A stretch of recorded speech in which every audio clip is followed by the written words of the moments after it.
Somebody was just asking on Facebook if we are all kind of conned by this myth that if you vote Tory, somehow you're not working class anymore. You're middle class. Yeah, this myth of the middle class. Well, I would say that if you work, you are working class by definition.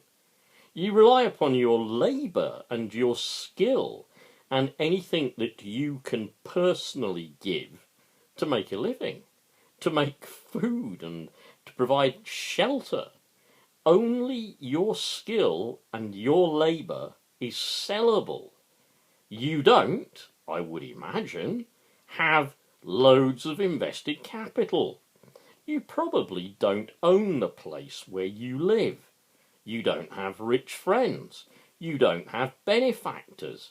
You don't own a tax haven somewhere overseas where you can put all of your hard-earned cash. You probably live from day to day, although most Tories will expect you to have an emergency fund for when your boiler breaks down or when your kids need shoes. It's a little bit hard when you're living from day to day on poverty wages. So much for the myth of middle classness.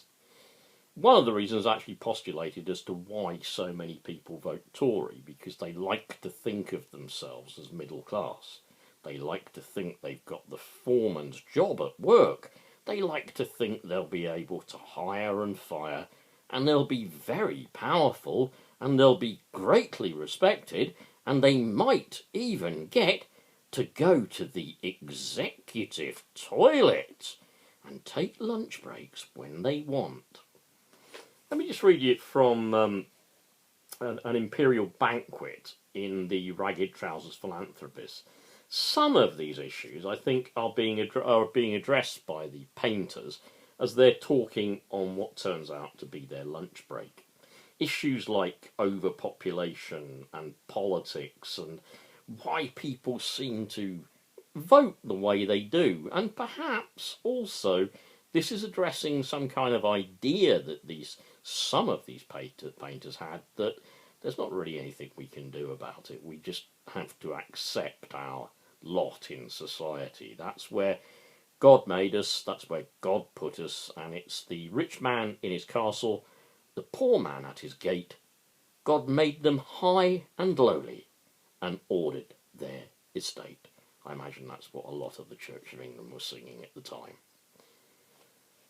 Okay, let me just read you from here. So imagine they're all talking, right? And one of the workers says, "The greatest cause of poverty is overpopulation," remarked Harlow. "Yes," said old Joe Philpott. If a boss wants 2 men, 20 goes off the job. There's too many people and not enough work." "Overpopulation," cried Owen.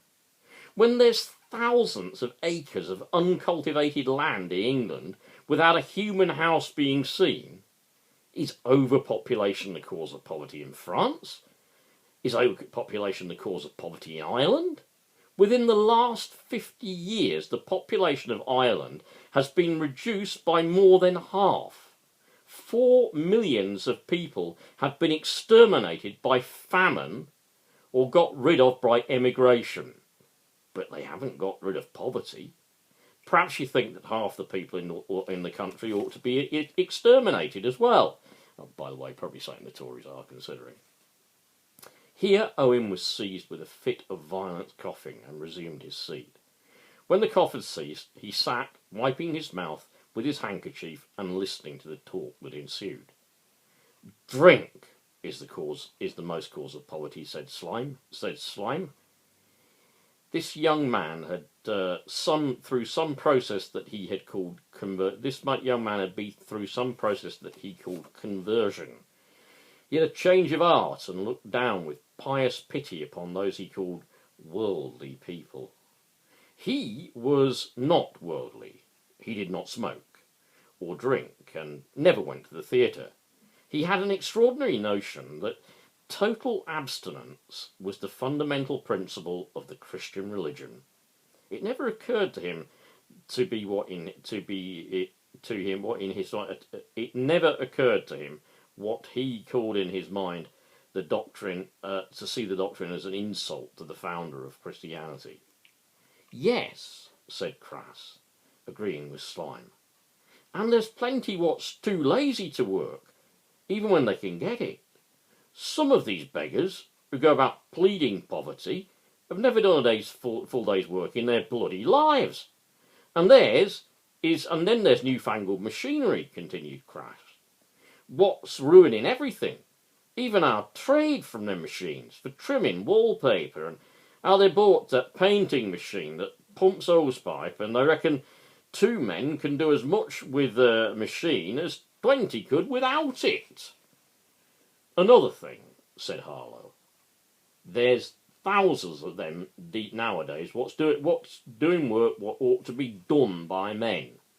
In my opinion, there's too much here education nowadays, remarked old Linden. What the hell's the good of education to the likes of us? None whatever, said Crass. It puts foolish ideas into other people's heads and makes them too lazy to work. Barrington, who took no part in the conversation, sat silently smoking. Owen was listening to the pitiful farrago with a feeling of contempt and wonder. Were they all honestly stupid? Had their intelligence never developed beyond the childhood stage? Or was he even mad himself?